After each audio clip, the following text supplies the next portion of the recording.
My name is Erika Tucker, and this is what the Lord has done for me. I was born and raised in Detroit, Michigan, and I was born to a wonderful single mother, and I was raised with my sister, so it was all three of us together. And growing up with all of us together, there was a lot of things that I experienced as a young woman who didn't know who she was, and there was a lot of problems. And to give a backdrop, when I was little, I remember that there was a lot of stresses in life that factored from my father not being in my life. Most of my childhood memories, though it was pleasant, I have a lot of experiences where people would say I was a very happy little girl. And if you came in contact with me, I tended to have a lot of cheerfulness, and despite certain things, but I was definitely very broken, to say the least. And that brokenness was kind of hid in general. It was displayed in certain actions, but when you live in this world, sometimes we don't know how to read certain behaviors and see, what's going on with the mind and heart of a child. And so I didn't know how to deal with these thoughts that would come to my mind. I struggled a lot with depression and many mental traumas of just living in this world, whether it was trauma at school or at home. I didn't really have a desire to live. And I would say that a lot of probably many young people now may struggle with the same thing, because you don't really know why you're here, what's the purpose of these things, and what's the end result and what's the point. And not to say that it was very healthy to entertain these thoughts. It was just I didn't know how to deal with them properly. And so growing up, I remember just my mom trying the best that she could, to support us. She would, work and go to school at the same time while trying to, take care of two children. My father's parents would help as well, watch us after school for a lot of our youth, middle school and high school. And there was just a lot of emptiness, but I didn't know how to deal with it. And so it was manifested in certain behaviors where eventually there grew a big indifference to the cares of life, and a disregard for whether it was authority or respect. And unfortunately, that all of these things that happened to me when I was younger, it influenced part of my spiritual development. Now, I didn't grow up necessarily a Christian or a Seventh-day Adventist Christian per se. My grandmother was from Mexico, and she was actually an orphan. She came to the United States through marriage, and my mom was one of 6 children. She was as well a single mother, taking care of my aunts and uncle. And it was a very hard life for my mom. And in that process, my grandmother converted to Seventh-day Adventism from Catholicism. And in that process, my mom grew up knowing about certain things that in regards to certain aspects or tenets to Adventism. I think she went to Adventist schools and things like that. But when she, of course, came of certain age, she ended up going into the world. And that, affected certain decisions to where she had me and my sister through wedlock. And, you know, I'm very grateful and very thankful for God's mercies, even towards, my mother, and seeing that He really, you know, loved her and gave her strength to endure the hardships of being a single mother. She didn't get discouraged, though she was tempted, to go into depression, and, she had thoughts of, wanting to just give up and things like that, even when I was in her womb. And, sometimes, many of us, whether it's mothers, we don't realize that sometimes what we're breeding in the womb is certain characteristics and traits that are being developed in the child. And so my mom didn't know that. She didn't understand what she was doing. And so those tenets and those thoughts and feelings were being bred in me as a young girl.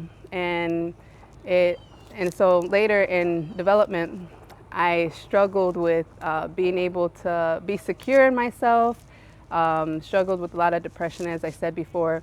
And even the way I had a sister, and sometimes that dynamic wasn't always the greatest. We didn't always get along, Unfortunately, I look back at a lot of the decisions I made as an older sister, and I'm very sad to where I have failed to have been a proper sister to my sister.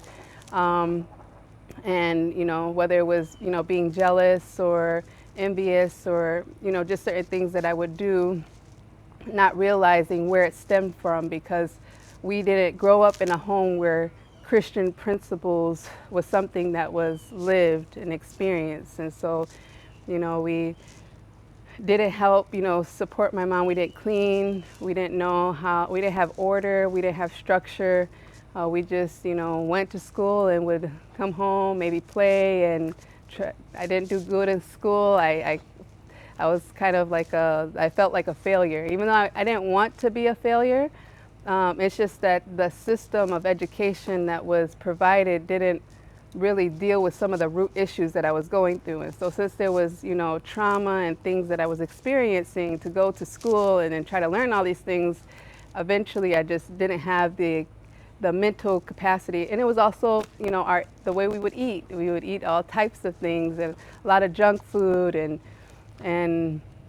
a lot of things that would affect my mental health. And so I didn't know how to deal with emotions, and eventually that brought on self-pity and a lot of different things that I had to go through.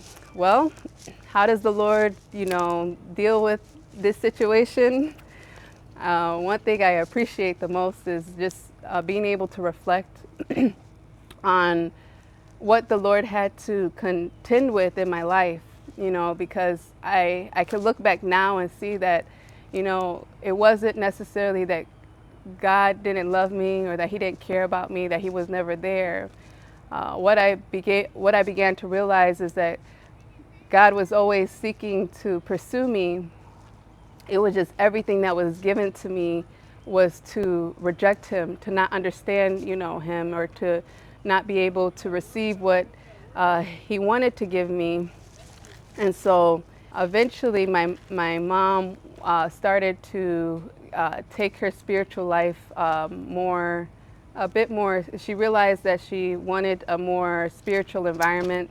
So eventually she would start going to church on Sabbaths and things like that. But it was only like a one day thing. So we had no idea what we believed. We just, went to church for a few hours and that was it. Or, just how things would happen, from traditions. And, we weren't taught anything on what it meant to really have a relationship with God, or to know things that would validate a reason why we should believe God. And so I didn't have anything really to work with, but it was an environment nonetheless that was provided for us. And I am very grateful, even for the little that, we did have. And so there was a family member, an aunt, and I'm just remembering certain things that they would do differently. And they would seem almost strange to me, because they wouldn't watch certain things or they wouldn't eat certain things, and at that time I didn't know how to process that as a young person, so it just was like, oh, they're different. But looking back on it, I remember those impressions, but as a child I didn't know how to process it. I just knew that they were different. And so when I turned 18, I ended up being able to go to New Jersey to work as a nanny of a close, they were like spiritual relatives of my mom. And this was around the time I'm processing where I'm going to go for college or what I'm going to do with my life. I did not know what I wanted to do. And I felt like there was so much pressure, like, what are you going to do? What are you going to do? And I'm like, I don't know. I don't even want to be here. And during that time, my aunt actually gave me a series, a Revelation series. It was actually at the time by David Ashrick, a long time ago. And I went through it and I was astounded because I never really understood prophecy. I'd never heard of it, didn't know about it or anything like that. And it was partly an entering wedge for me, because when I looked at prophecy at that point in my young experience, it was like, wow, so things are unintentional. There's intentionality, of what's going on, why there's life or the things that are happening in life. And I think, for someone who was, coming to, grow up and trying to go to college and all this other stuff, and the things that are presented to you in school, whether it's evolution and all these other things, you're not taught to have like real tangible faith on why you should believe what you believe. It's just, you just should believe it because you're a Christian or, this or that or the other. And so to me at that point in my life, it really helped to God to be able to enter into my life from a practical standpoint. But unfortunately, I didn't have anything to tangibly work with on the practical life of Christianity, because I didn't know. We didn't really study the Bible or realize that God cared about every aspect of my life. To me, growing up, Christianity was like, God is up there, we're down here, and you just have to find out what you're going to do in life, what this place is. You just got to get a car, a house, a family, and you just you redo the cycle, and that's just the process of life. And I didn't realize that it was a lot more than that. And so at that time, I started to actually go to church for myself, without, my mom or anybody else. It was something that I was trying to pursue. And at that time, I really just had a desire to know. I wanted to know God. And I was very grateful. The Lord gave me opportunities to experience a lot of the reforms that I know now from a principle level, even at that time in different ways. So it was like there were times where I didn't really want to listen to the same music I was listening to. I whether it was hip hop or rap or R&B or all these things, it was like I started to want to not listen to it. But unfortunately, when you don't have anything to replace it with, or you don't know, why, or the aspects of why the Lord says certain things, sometimes you can be brought right back to the same situation. And that's what happened in a lot of my experiences. Same with dress at that time. Sometimes I would feel very naked, and it was the Holy Spirit. It was real, but it was strange. I'm in a church where most people are naked, so it's like, why would I get these impressions? And there's nothing telling me. I don't have any instruction. There's no older people instructing the younger people for the most part. I did have one.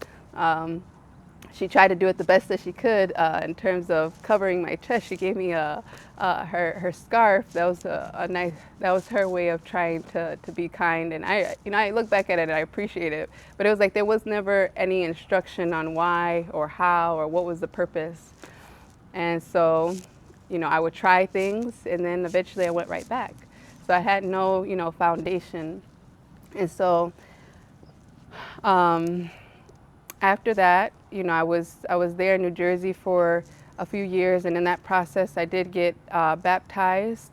But I didn't really understand what I was getting baptized into. I didn't really know the Lord. I just had a desire. There was a lot of emotions. It was like I really wanted to serve the Lord. I wanted to be a missionary. I just didn't know how. I didn't know what I was going to do with my life.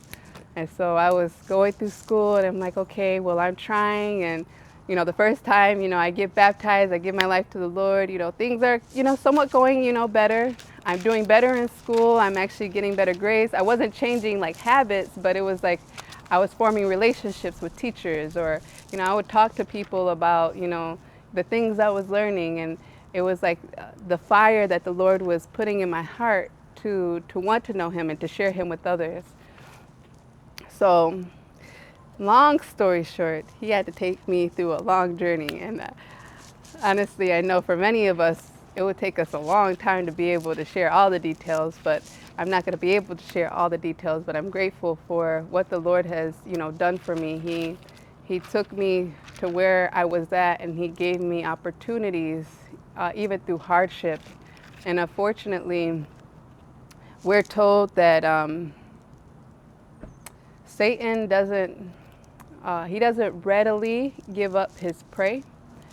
And so I didn't understand the concept of the great controversy. Even when I first started to experience my relationship with the Lord, I didn't realize how much Satan hated me and how much he wanted to kill or destroy, or just to get me back in the same place as I was before. And he gave effort and reason each time, but by God's grace, the Lord was able to prevail, you know, through different, means and mechanisms, to where He gave me the opportunity to come in contact with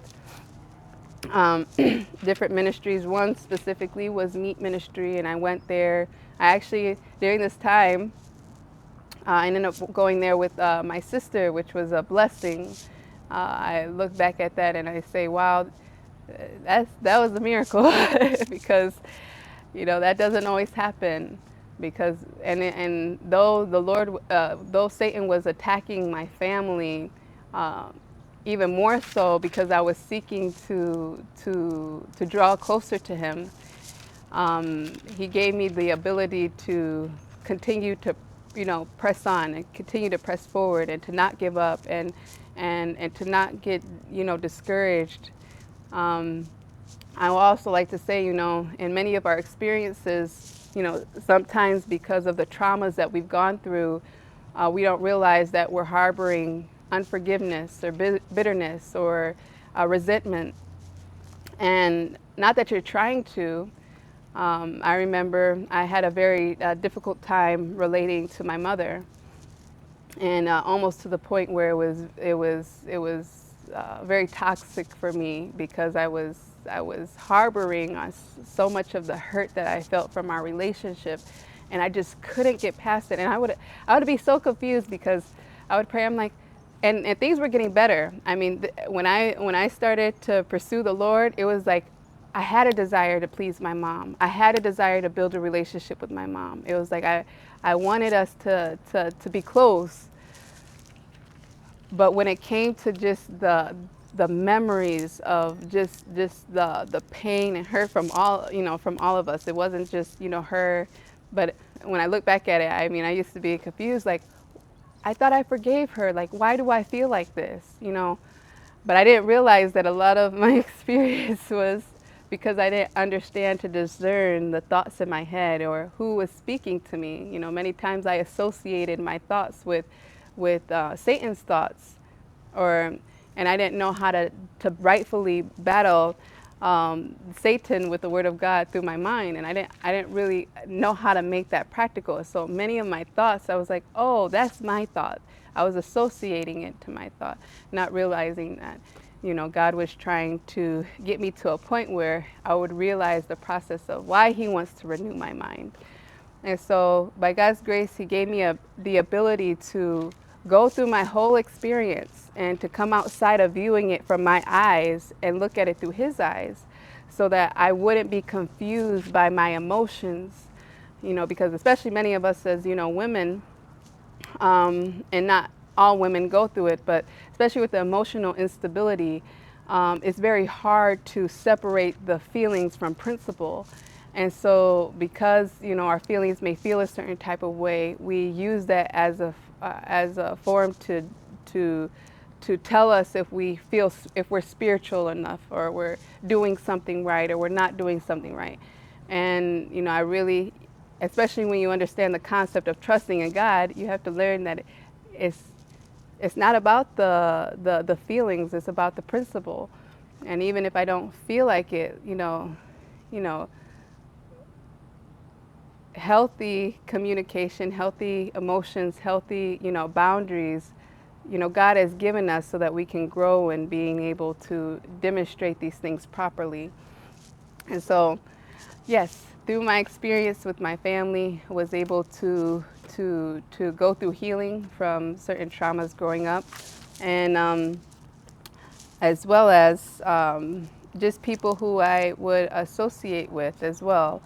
Growing up, I didn't really have a lot of friends, close friends. I didn't do well in school.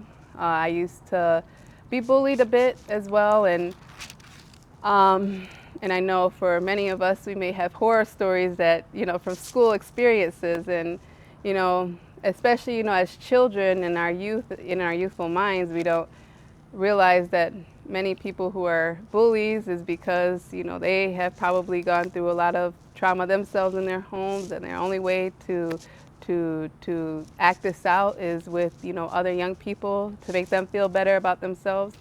And I mean, I know I didn't do the best things as a young person, even at school. So, I'm just very grateful that that the Lord was able to change my associations. I used to want to have close friends, and when I didn't have the friend that I wanted, it made me feel very broken.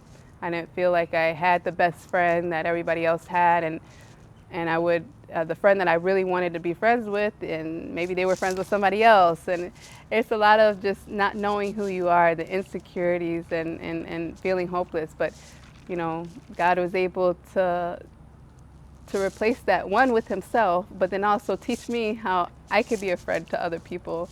And though it may not always, look, as we desire it, you just do the best that you can to be a blessing to others, and not always wanting things for yourself, not always wanting, yourself to be fulfilled, but that Christ can fulfill those things, for us.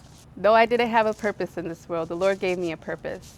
And one of the purposes that I have, I am actually doing now, which I'm very grateful. I wanted to be a missionary for the Lord in heart, and I get to experience that from the work that I'm doing.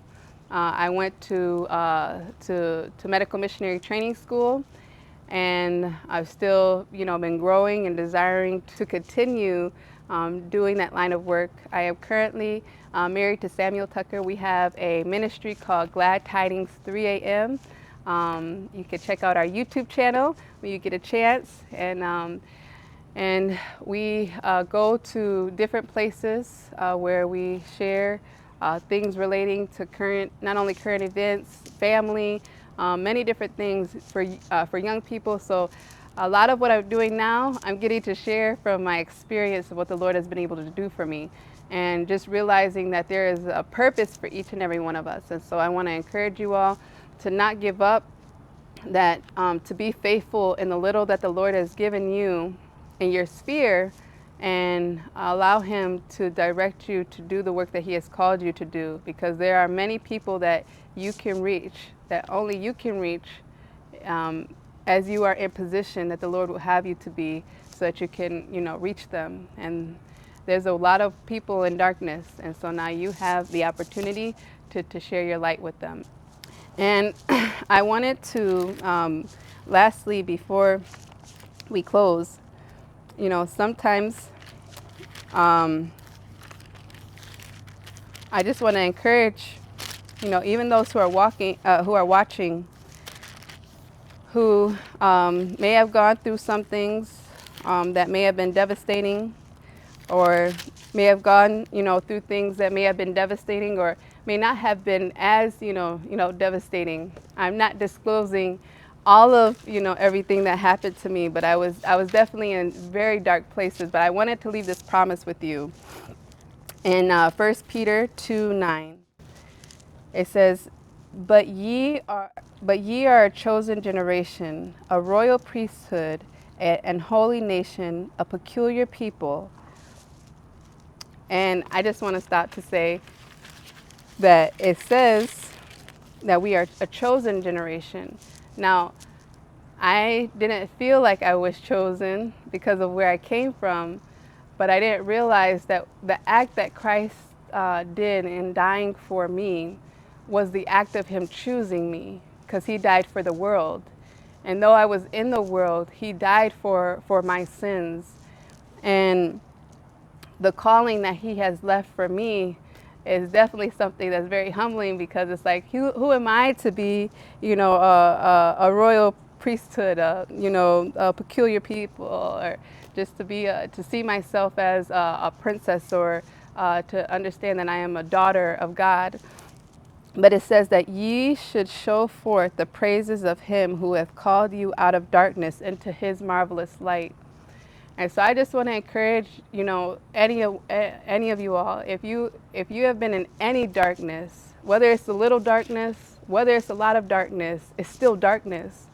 I used to be tempted to think of other people's testimonies as mine as insignificant to theirs, because maybe I didn't go through as much trauma that they went through. But I realized that my darkness was my darkness. It was extreme darkness. I can't communicate to you how much darkness it was, but it was darkness. And I'm very grateful to the Lord that he brought me into his marvelous light. And so I just want to encourage you to appreciate what God has done for you in whatever little or a lot you have been through. But to really, take, gratitude in being able to hear these experiences. We are not to compare ourselves amongst ourselves, but just to know that God deserves all the glory in our experiences. And no matter what you're in, the Lord can give you deliverance, whether it's sexual sin, whether it's, vices, whether it's, appetite. Many of us, we're also told that and I'm not saying it completely right, but that there's no temptation that's not common to man. And so, many a times we think that we're going through these things ourselves, that nobody can understand us, that, we may not be in the exact same experience, but the root of many of our temptations are very similar. And so don't get discouraged, but be encouraged, and to know that the Lord is with you, and that you, by God's grace, he can bring you to grow in him. And this is Erika Tucker, and this is what the Lord has done for me.